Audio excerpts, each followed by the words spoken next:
could step in my shoes, you know.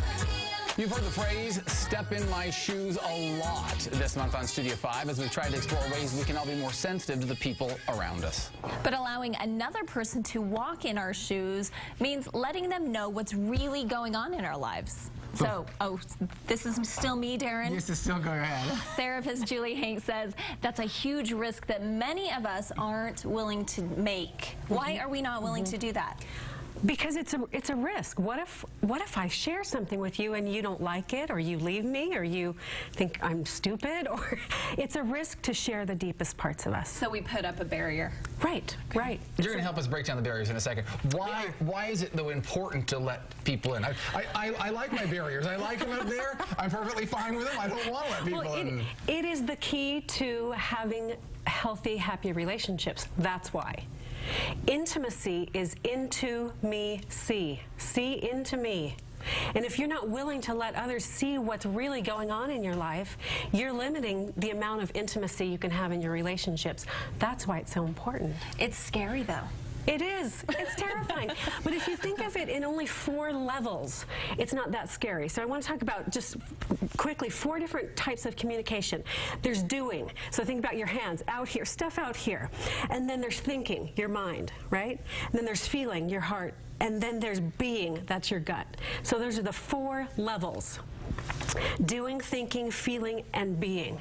And we want to work toward getting to the feeling and the sharing your gut, that being part.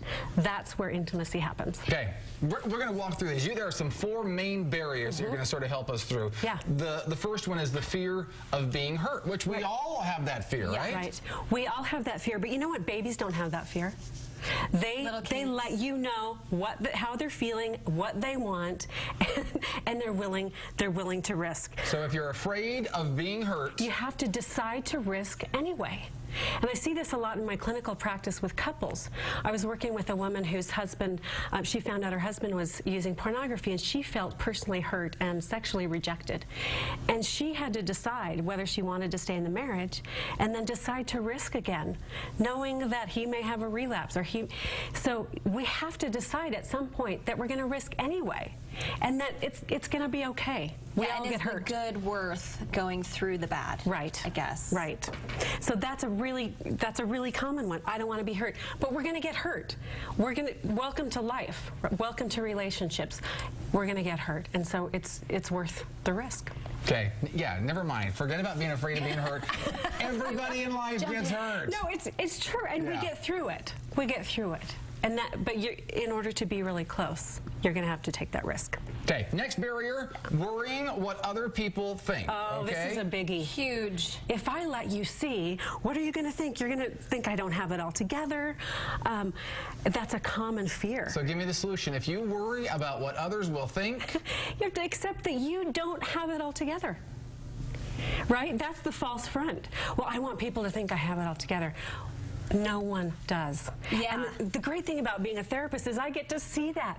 When I'm in my office, like, wow, you look put together on the outside, but everybody's carrying burdens and has parts of their life that are kind of a mess. And I kind of think, in a way, it's good for us as kind of moms around here that we let people see our weaknesses. Yes. So that they don't think that we think we're perfect. Right, right. Yeah. And I have a dear friend who has some serious financial health problems in her family, mental health problems, and I love that she's open about it, and she lets me know how I can help her, but she also doesn't just kind of talk, always about her problems. She's nice to ask me how I'm doing, but she's open, and I love it because I feel like I really know her core, her being. I get her, and that's such a gift. As you're sharing that, there's a bond that you connect with someone when you do that. You know, it's the whole intimacy, and you're allowing. But it's scary, but the rewards are so great. I mean, I don't have time at this point in my life to deal with relationships where people aren't willing to really let me in.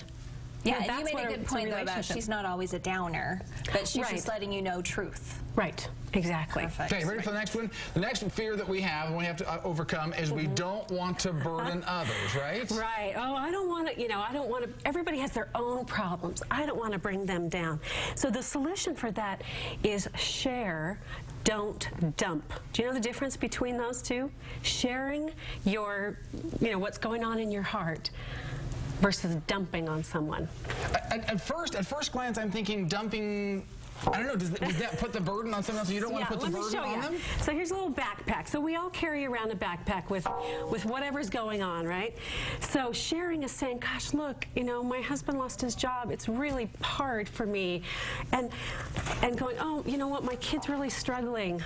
And you can go, oh yeah, can you touch it? Feel it, right? Yeah. Right? Okay. But dumping is, so I do that and then I say, all right, carry it for me. Yeah, so now it's mine here. Right. So have you experienced that where someone tries to get you to take it on, solve it, fix it? That's dumping. For sure. But sharing and just saying, look into me, see into me, that's sharing. And that's not a downer. That's not a burden to other people.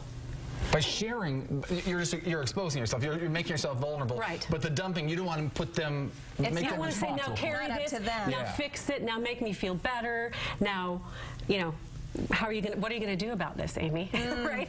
Yeah, don't do that to me. Right. You have your own problems, right? You have your own burdens to carry. Okay. But that sharing is what brings people close. Okay, one last one. If you want to share your personal feelings and personal experiences, but you don't necessarily know how, right? You know, yeah, some families do this better than others. They teach their kids how to be open emotionally, and some families don't. So start small. Just start small. Share one thing with one friend. Tell one of your secret things to someone. And this is really what I help clients do in therapy. A lot of new clients come to me and I help them identify what's really going on inside of you, in your heart and your gut, and share that with me. Okay, and now you can share it with someone in your real life. Sometimes it's hard to, the closer you get to your core, like sometimes it's easier to share with a stranger than to share with your spouse or your closest friend.